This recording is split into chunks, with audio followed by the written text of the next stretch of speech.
Hi,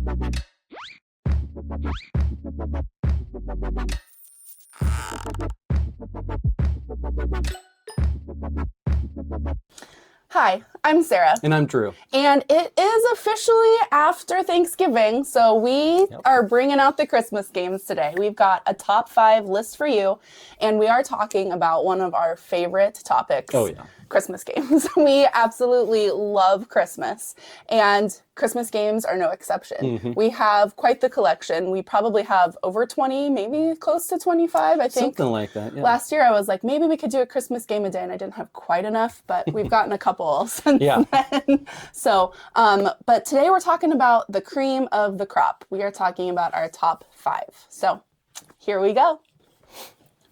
So we are going to start off with an honorable mention, but unlike our other honorable mentions, we don't actually have this game yet. So we had the opportunity to cover Holiday Hills when it was crowdfunding, and we absolutely loved it. It's going to be one of our favorite Christmas games once it is officially into our collection. I can guarantee it. It is one of the more strategic Christmas games, and the component quality is fantastic. So in Holiday Hills, you're racing around the board trying to collect different types of ornaments and lights, things. And then you're going to put those on these really cool 3D trees. And then you're going to kind of score an area control with the trees. So whoever has the most decorations of their color on the tree is going to score the most points for it. And so it's strategic. It's fun. Yeah, it's kind of like a light Euro-y. And it's definitely, like you said, the 3D trees kind of make it. The cool thing about that, too, is they do have lay flat ones too. So if you feel like it's too fiddly trying to place on the tree, you can just set them to, etc. So that's kind of nice for I know some people just you don't want that little mini dexterity. And it's not really a dexterity game. Like if something falls off, you just put it back on. It's not like, oh no, now I've lost those points. But it is, it's a fun one. And one of the really cool things about Holiday Hills is that there are a couple of different game modes. So there's 2 sides to the board, and one side has a little more negative player interaction, whereas the other side doesn't really have as much player interaction. And so that's really good for us, because if it had a lot of that negative player interaction that was mandatory, we probably would not have liked it as much. At the same time, even the nice mode, you're still trying to compete to get that area majority on any given tree to set up your groupings and things like that. So, it's not like there's no interaction. It's just not as mean. You're not taking ornaments off or things like that. So we really did enjoy Holiday Hills. So our first actual one on the list is another new one, actually, and it is Spirits of Christmas. So Spirits of Christmas is a cooperative game set in, obviously, Dickens. A Christmas Carol. And which is a huge theme for me. I love it.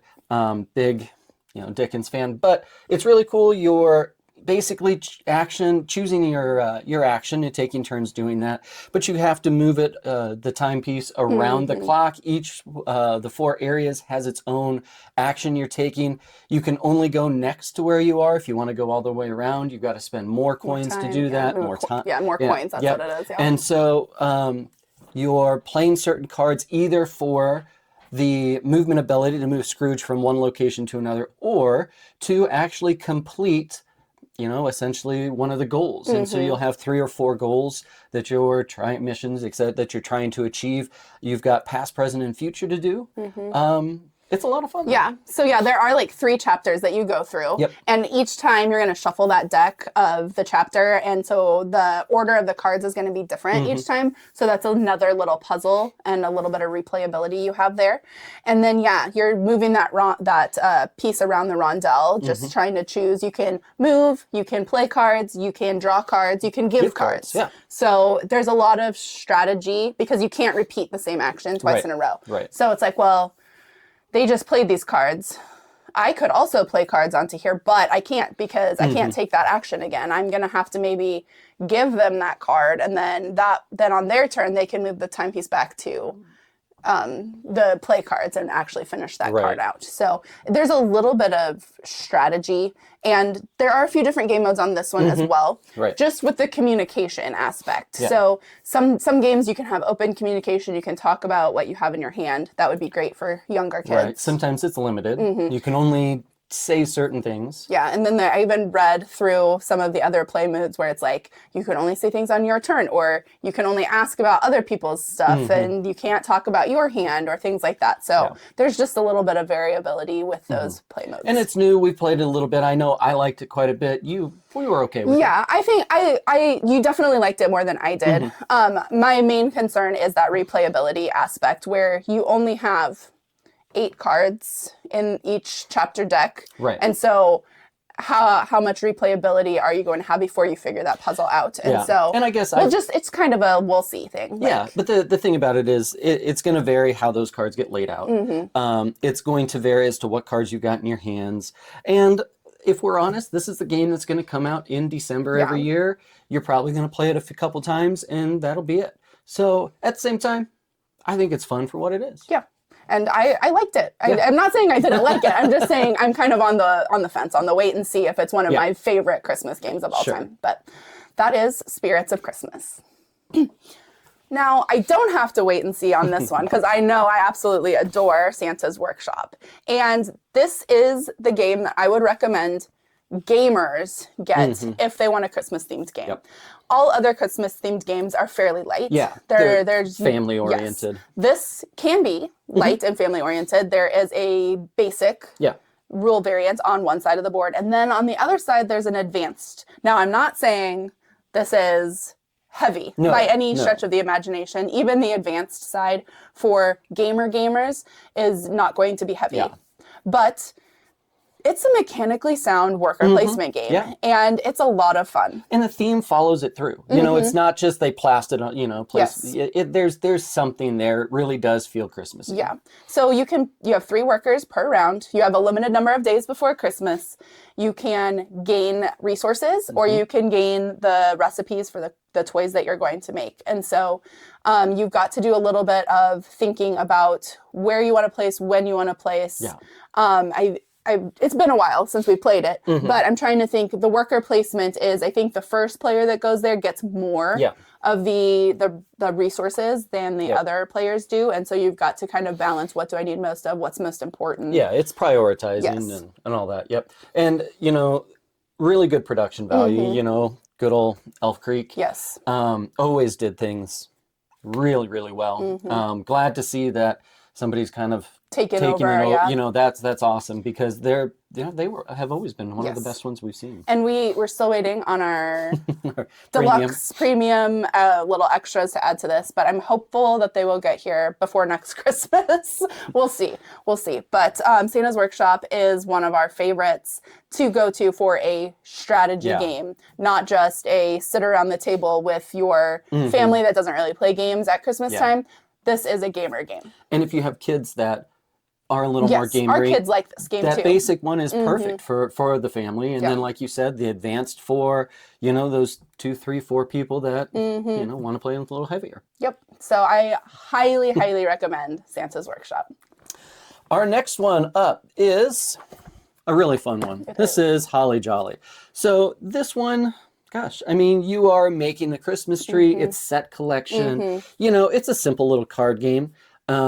You've got different goals. You've got different things you're going for with drafting and things like this. But it's super fun. Another one, great family game. Yes. 7, 8-year-olds all the way up. Yeah. And so you have like a drafting tree that has different piles of cards that you've made this tree with. And then you're going to take turns taking things off of that for the set collection. And this just gives me the quintessential like vintagey Christmas vibes. The art is so charming. Yeah. And I absolutely love that. I do recommend, if you are getting Holly Jolly, they have some promo cards that have just some like gamer nods in them, like a dice tower is one of the gifts that you can get. And so that's kind of fun. I do really like that little touch if you are a little more of a gamer. Yeah. But again, super light and easy. Good one for family and even some of those that don't really play games on a regular basis. Like I said, for the holidays, this is a really good one. Yes. And like, it's just, I have a smile on my face thinking about it because it is so charming and so just like easy to get out, easy breezy. A lot of times at the holidays, we're so stressed out that we just want something that is going to be fun and simple. Yep. So. And again, great one with the kids. I don't know that our oldest has ever said no when we've been ready to play this. She always wants to play. So it's a really good one for the whole family. Yeah. And so that's Holly Jolly. Our smaller spec than our normal. Okay. Next up, we've got Grinch Grow Your Heart. So this one is, I say it's Yahtzee with cards instead of dice. Something like that, yeah. Because you are going around. It's a very limited round of turns. Yeah. So it's only like, I want to say 3 or 4 cards that you're going to be drafting and discarding each round. And you are trying to get a hand of 5 cards.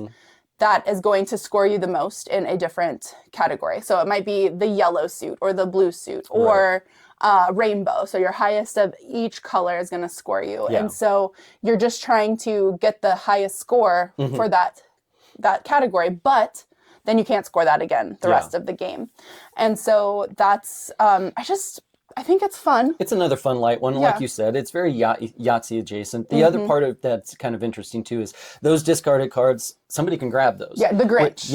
Every the Grinch turn, has that chance. Every round, one player is the Grinch. And so the Grinch goes last and they can look at everybody's discard and take off the discard piles. So you do have to kind of be careful about what you are discarding. Yes. So that they don't get something really juicy on their turn and then that just blows their score up. So.